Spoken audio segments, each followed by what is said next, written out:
ఇది పుట్ట, పురాతనమైన పుట్ట, చాలా పొడుగ్గా ఉండేది కానీ కరిగిపోయింది. ఈ పుట్ట ప్రత్యేకత ఏంటంటే పూర్వీకులు అంటుంటే నేను విని ఈ యొక్క వీడియో తీశాను. ఈ పుట్ట కింద బంగారు ఉయ్యాల, ఆ ఉయ్యాలలో పిల్లోడు నవ్వుతూ ఉంటాడు. దానికి కాపలాగా ఒక రక్త పీసాచి అయిన దున్నపోతులా ఒక నేలకు సాస్తూ చుట్టికారం తిరుగుతూ రెయిన్బో తిరుగుతూనే ఉంటుంది. వీడు తీయడానికి చాలామంది ఎంతోమంది కూడా ట్రై చేశారు, కానీ ఆ యొక్క మంత్ర శాఖకు గురై దూరం పారిపోయారు.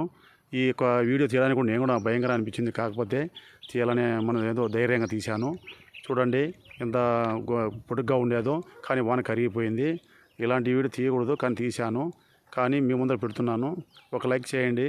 చాలా భయంకరమైన పిశాచి.